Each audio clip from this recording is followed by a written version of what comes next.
इस वीडियो में बात करने वाला हूँ मैं एक्सिस मैग्नस क्रेडिट कार्ड के बारे में। ये मेटालिक कार्ड है जो 10,000 फीस के साथ आता है, लेकिन इसके साथ जो बेनिफिट्स मिलते थे उसके बारे में हम बात करेंगे। तो ये कार्ड बहुत ही यूनिक कार्ड था और इस पर अगर आप बात करें तो 1 लाख रुपीज़ का अगर मंथली स्पेंड्स होते थे तो उसमें मिलते थे आपको 25,000 रिवॉर्ड पॉइंट्स 90 डेज़ के बाद में। और उसको अगर आप एयर माइल्स में कन्वर्ट करते थे तो एक पॉइंट की वैल्यू वैसे तो 20 पैसे की है, मगर एयर माइल्स में कन्वर्ट करने की वजह से वो 4x इंक्रीज़ हो जाती थी और वो हो जाती थी 80 पैसे की। यानी 5 आप एक्सिस एज रिवॉर्ड पॉइंट को रिडीम करके 4 एयर माइल्स को ले पाते थे। यानी 4 रुपये का किसी एयर लाइन्स का रुपये आपको मिल जाता था, जिससे आप टिकट बुक कर पाते थे जहाज़ का, या फिर आप कोई बढ़िया VIP होटल भी बुक कर सकते थे उससे।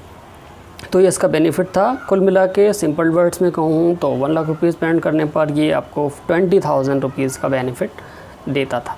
तो ये बहुत ही ज़्यादा था। 20% 30% इज़ ऑलमोस्ट बहुत ज़्यादा हो गया मतलब। तो अभी इसके न्यूज़ जो निकल के आ रही है वो काफ़ी ज़्यादा डिसअपॉइंटिंग है, क्योंकि ये एक सुपर प्रीमियम क्रेडिट कार्ड है एक्सिस बैंक का, ठीक है।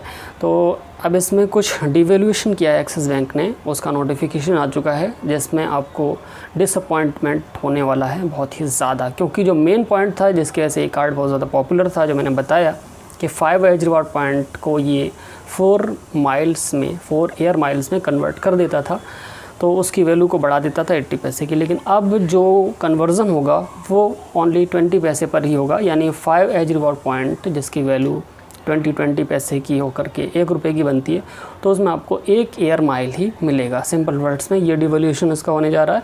और दूसरा डिवैल्यूएशन इसका ये है कि आपको जो कैटेगरीज़ पहले सपोर्टेड थी, यूटिलिटीज़ और गवर्नमेंट पेमेंट्स, वो भी आपको अब सपोर्टेड नहीं रहेंगी। उस पर जो भी स्पेंड करेंगे वो तो ना माइल स्टोन में माना जाएगा और ना ही उस पर आपको एक्सिस के एज रिवॉर्ड पॉइंट्स मिलेंगे, ठीक है।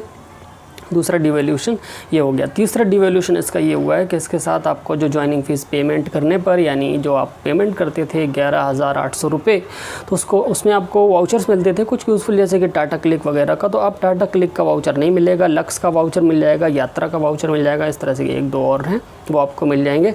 तो टाटा क्लिक का वाउचर यहाँ से हटा दिया गया है।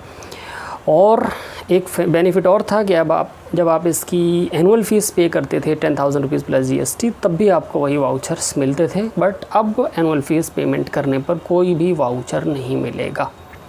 और अगर आप चाहें कि इससे 2 लाख स्पेंड करने के बाद भी आप इससे रिवॉर्ड पॉइंट आगे भी ले लें तो नहीं ले पाएंगे। 2 लाख तक अगर स्पेंड करेंगे तो एज रिवॉर्ड पॉइंट मिलेगा, उससे आगे रिवॉर्ड पॉइंट नहीं मिलेगा। तो ये भी एक इसका डिवैल्यूएशन हुआ है। तो बहुत सारा डिवैल्यूएशन हो गया है इसका। बहुत इसमें जो चीज़ें थी वो हटा ली गई हैं, बहुत सी सपोर्टेड कैटेगरीज़ को हटा लिया गया है।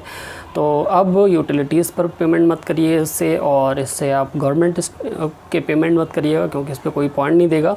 और दूसरे एयर माइल्स में अभी आप कन्वर्ट करना चाहते हैं एग्जिस्टिंग पॉइंट, तो उसे कर लीजिए। बाद में आप इसे 12 अगस्त के बाद अगर करेंगे तो आपकी वैल्यू बिल्कुल ख़त्म हो जाएगी। यानी उसमें एयर माइल्स में कन्वर्ट करने से कोई भी बेनिफिट होगा नहीं, सिर्फ आपको अमेज़ॉन वाउचर ही लेना बेटर रहेगा। तो ये था डिवैल्यूएशन का वीडियो एक्सिस के मैग्नस क्रेडिट कार्ड का। तो अगर आपने भी कार्ड पहले से ले रखा है और इसको एंजॉय कर चुके हैं क्रेडिट कार्ड को, तो वेल एंड गुड, काफ़ी अच्छी बात है। लेकिन आपने अगर रिसेंटली लिया है तो थोड़ा सा आपको डिसअपॉइंटमेंट हो सकता है। कि आप कमेंट बॉक्स से बताएं कि क्या आपके पास भी एक्सिस मैग्नस का क्रेडिट कार्ड है और आप अपने बचे हुए पॉइंट्स का क्या करने जा रहे हैं, और आगे जो पॉइंट्स आपके क्रेडिट नहीं हुए हैं उसका आपने क्या सोचा है। मिलते हैं किसी और वीडियो में। Thank you so much for watching this video friends.